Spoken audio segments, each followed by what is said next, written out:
We faced an enormous crisis a generation ago, early 1950s, 1960s, and for a reason. It was the first shift in the fundamental strategy of agriculture that had occurred in 10,000 years. Agriculture, because it's catastrophic, must constantly have new land. And must constantly have new land because it also creates excess population, and those people need a place to go.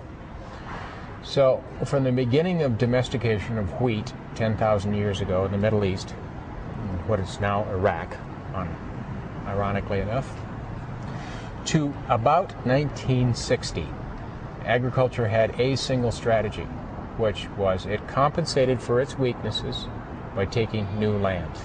In 1960, we ran out of new land, period. There was no more, essentially. And we've colonized some new land since 1960, but we've lost an equal amount of things like salinization, loss of water. So basically, our arable land base, our farmable land base, is the same as it was today as in 1960.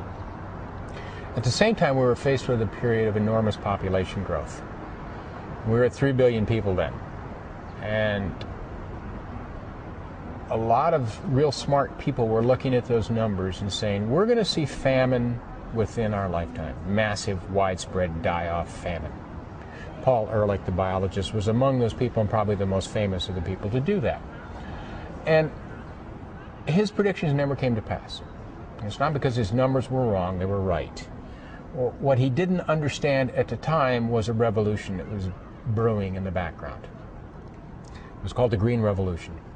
A fellow named Norman Borlaug, financed by Rockefeller Foundation money, was learning a trick that created a new strategy for agriculture.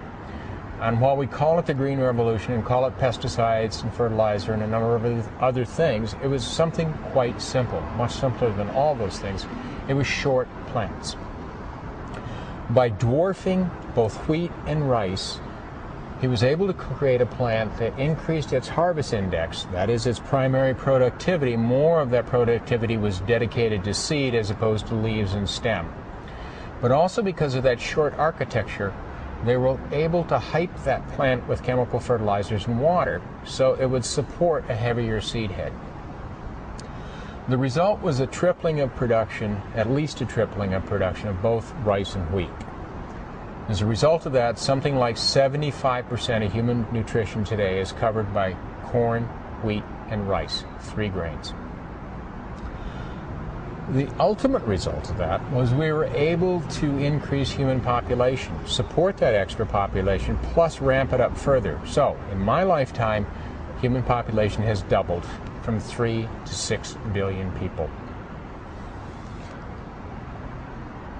The hidden fact in all of that was that all of that increased production depended not just on short plants, but on energy, fossil fuels.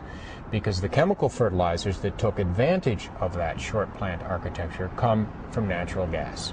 It's a straight-off conversion, natural gas into fertilizer. But at the same time, we're using enormous amounts of energy to plow the field with tractors, to process the food, because grain can be eaten straight up. You can't go out and eat a piece of grain like you can a green bean or a tomato. It must be processed in some way. It must be cooked. And to transport that energy, because we have a globalized, centralized system, then there must be an enormous amount of transport. As a result of that, all that is that if we take a look at about 1940 and an American farmer, that farmer was using roughly a calorie of fossil fuel to make a calorie of food. Today, that same farmer uses something like 10 calories of fossil fuel to make a calorie of food. That means that petrochemicals, fossil fuel, have become embedded in our food supply. We put off the catastrophe that occurred a generation ago with fossil fuels. In other words, we didn't colonize new farmlands, we colonized new oil fields and new watersheds to make irrigation water. If we run out of fossil fuel, that strategy will collapse in a heartbeat. And we will be at exactly the position we were a generation ago When we had 3 billion people we couldn't feed, only now we have 6 billion people, exactly double the number.